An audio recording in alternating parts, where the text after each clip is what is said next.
السلام علیکم ورحمۃ اللہ وبرکاتہ۔ اعوذ باللہ من الشیطان الرجیم، بسم اللہ الرحمن الرحیم۔ ومنهم أميون لا يعلمون الكتاب إلا أماني وإنهم إلا يظنون فويل للذين يكتبون الكتاب بأيديهم ثم يقولون هذا من عند الله ليشتروا به ثمنا قليلا فويل لهم مما كتبت أيديهم وويل لهم مما يكسبون۔ اور ان یہودیوں میں کچھ ایسے لوگ ہیں جو ان پڑھ ہیں، کتاب یعنی توریت کا علم نہیں رکھتے ہیں سوائے جھوٹی آرزوؤں کے، اور وہ لوگ اسی جھوٹی آرزوؤں کا گمان رکھے ہوئے ہیں۔ بس تباہی و بربادی ہے ان لوگوں کے لیے جو اپنے ہاتھ سے کتاب لکھتے ہیں اور پھر یہ کہتے ہیں کہ یہ اللہ تبارک و تعالیٰ کی طرف سے ہے تاکہ وہ اس کے ذریعے سے تھوڑی سی قیمت حاصل کر لیں۔ چنانچہ جو کچھ وہ لکھتے ہیں وہ ان کے لیے ہلاکت ہے، اور جو کچھ وہ کما رہے ہیں وہ بھی ان کے لیے ہلاکت ہے۔ محترم سامعین کرام، یہ سورۃ البقرہ ہے، سورۃ البقرہ سورہ نمبر 2۔ اسی صورت سے ابھی آپ کے سامنے آیت نمبر 78 79 یعنی 70 پر 8 70 پر 9 78 اور 79 نمبر کی یہ دو آیت کریمہ آپ کے سامنے تلاوت کی گئی، اور ان دونوں آیات کا ترجمہ بھی آپ کے سامنے پیش کیا گیا۔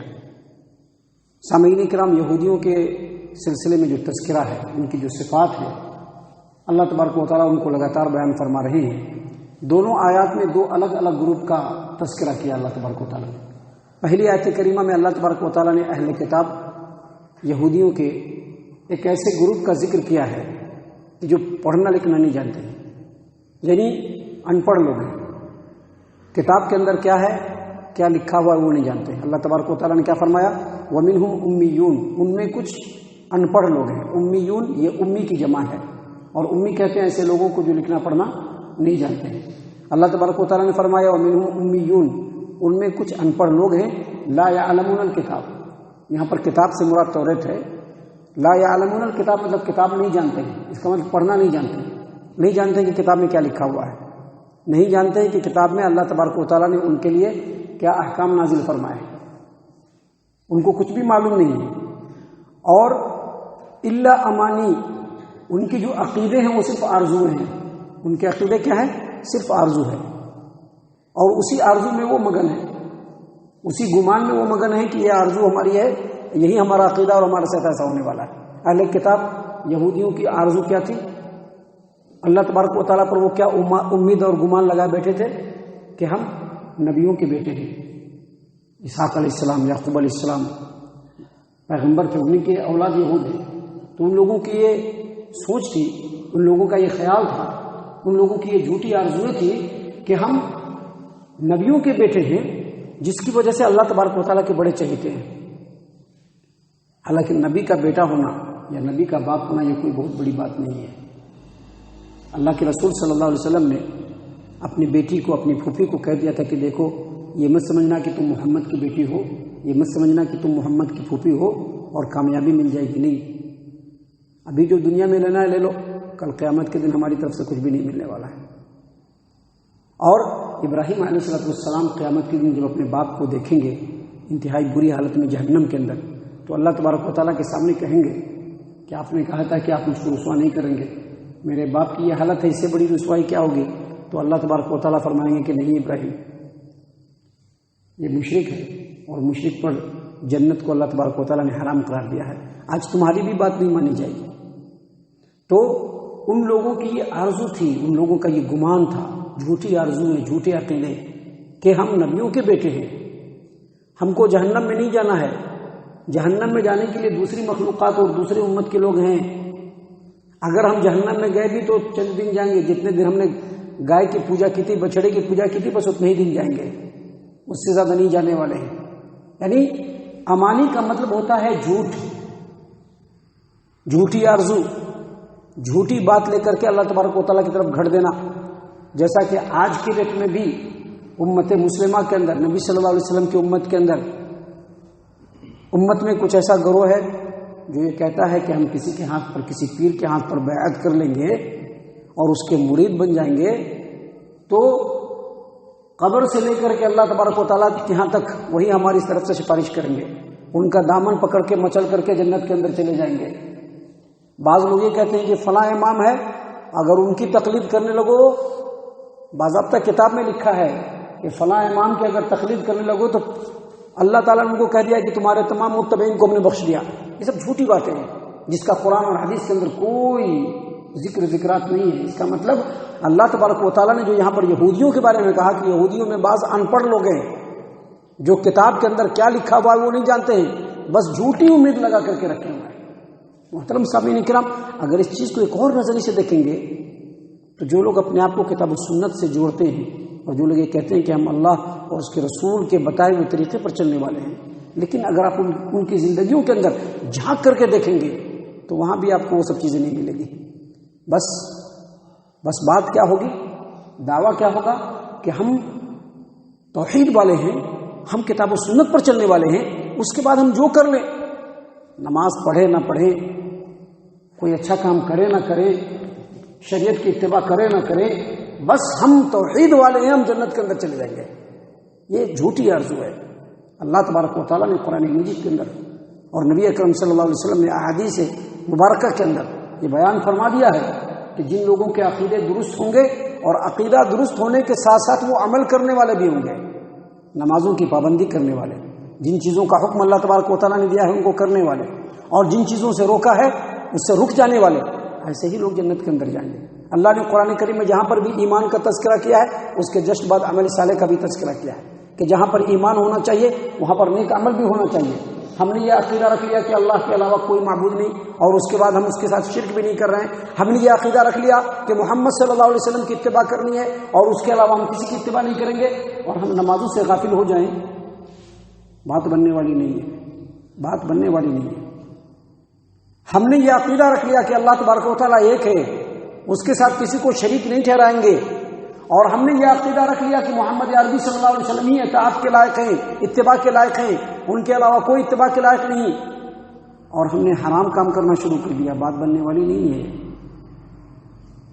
تو اللہ تبارک و تعالیٰ نے دراصل یہاں پر یہودیوں کو مخاطب کرتے ہوئے کہا ہے، لیکن اس میں سبھی کے لیے ہے، سبھی کے لیے نصیحت ہے، صرف یہودیوں کے لیے نصیحت نہیں ہے۔ اللہ نے کہا کہ بعض ایسے لوگ ہیں جو ان پڑھ ہیں، ان کو معلوم نہیں کہ اللہ نے کتاب میں کیا اتارا ہے، ان کو معلوم نہیں کہ محمد عربی صلی اللہ علیہ وسلم نے جو کچھ فرمایا ہے اس میں کیا ہے، لیکن جھوٹی آرزوؤں کو لے کر کے بیٹھ گئے، الا امانی و انہم الا یظنون، جھوٹی آرزوؤں کو لے لیا، بس اسی میں بھاگ رہے ہیں، وہی گمان میں کہ اللہ بخش دے گا کیونکہ ہم توحید والے ہیں، کیونکہ ہم انبیاء کے بیٹے ہیں، کیونکہ ہم فلاں پیر کے ہاتھ پر بیعت کرنے والے ہیں۔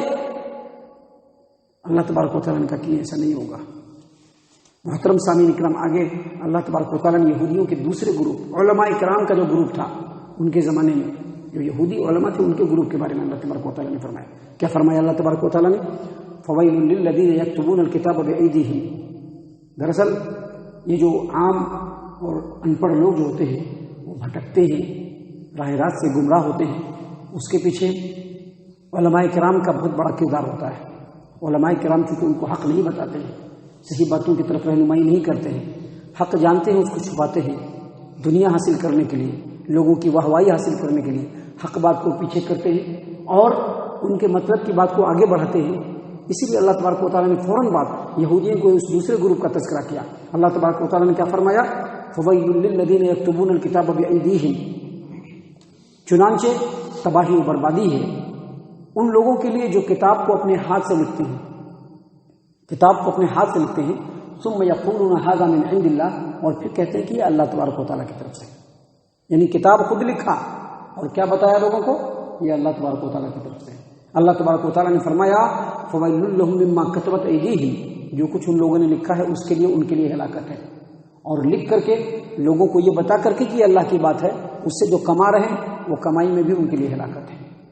سامعین کرام، علماء یہود کا حال یہ تھا کہ اللہ کی جو کتاب توریت تھی اس کے اندر مفسروں کی جو تفسیر تھی، علماء کی جو شروحات تھی، ان تمام کو اس میں مکس کر دیا اور کہا کہ یہ سب اللہ کی کتاب ہے۔ ابھی قرآن کریم ہے، قرآن کریم کی تفسیر لکھنے والے بہت سارے لوگ ہیں، بہت سارے لوگ ہیں جو ثقہ ہیں، متقن ہیں، انہوں نے بالکل صحیح تفسیر کیا ہے، اور بہت سارے ایسے لوگ یہ ہیں جنہوں نے اپنے خیالات کو بھی تفسیر میں گھسا دیا ہے. اب اس کو ہر آدمی سمجھ نہیں سکتا ہے، اس کو آئیڈینٹیفائی عالم دین نہیں کر سکتے ہیں کہ ہاں یہ پرفیکٹ ہے، یہ پرفیکٹ نہیں ہے. آپ کو قرآن کریم کی بھی بہت ساری ایسی تفسیر مل جائے گی جس میں من مانی باتیں تفسیر میں لکھ دی گئی ہیں، اپنے خیالات کی باتیں تفسیر میں لکھ دی گئی ہیں، جس مسلک کو مان رہے ہیں اس مسلک کی باتیں تفسیر کے اندر لکھ دی گئی ہیں. تو علماء یہود کی ایک بہت بڑی برائی یہ تھی کہ جو علماء کے شروحات اور تفسیرات تھے اس کو جو ہے توریت کے اندر شامل کر دیا اور لوگوں کو کیا بتایا کہ یہ بھی اللہ کا کلام ہے، تاکہ اس کے ذریعے سے لوگوں کے مال و دولت کو اینٹنے کی کوشش کریں.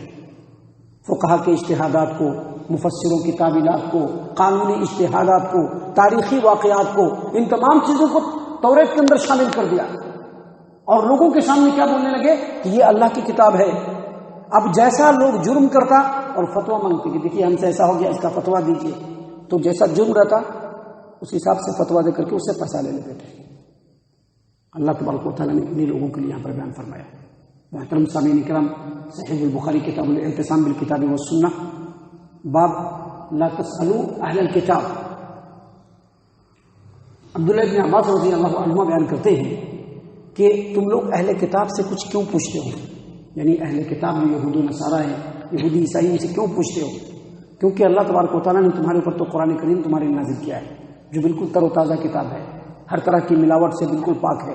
اللہ تبارک و تعالیٰ نے اس کتاب میں فرما دیا ہے کہ یہودیوں نے اپنی کتاب کے اندر منمانہ باتیں شامل کر لی ہیں، لہذا تم ان سے کیوں پوچھتے ہو؟ جو علم قرآن کریم کے ذریعے سے اللہ تبارک و تعالیٰ نے تم تک پہنچایا ہے، کیا وہ علم تم کو اس بات سے منع نہیں کرتا ہے کہ تم یہودیوں سے کچھ پوچھو؟ کیا کبھی تم نے دیکھا ہے کہ کوئی یہودی دین کے معاملے میں تم سے پوچھنے آیا ہو؟ تو دراصل بتلانا یہاں پر عبداللہ بن عباس رضی اللہ عنہ کا یہ ہے کہ اہل کتاب کی جو کتابیں ہیں اس کو انہوں نے مکس کر دیا ہے بہت ساری منمانی باتوں سے، بناوٹی باتوں سے. اور انہوں نے کیوں ایسا کیا؟ اس لیے ایسا کیا کہ اس کے ذریعے سے کچھ مال کما لے. سامعین کرام، افسوس کی بات یہ ہے کہ یہودیوں کے اندر جو صفت تھی آج وہی صفت امت مسلمہ کی بھی بہت سارے لوگوں کے اندر، بہت سارے اہل علم کے اندر ہے کہ ہیں تو اہل علم لیکن حق بات نہیں بتایا.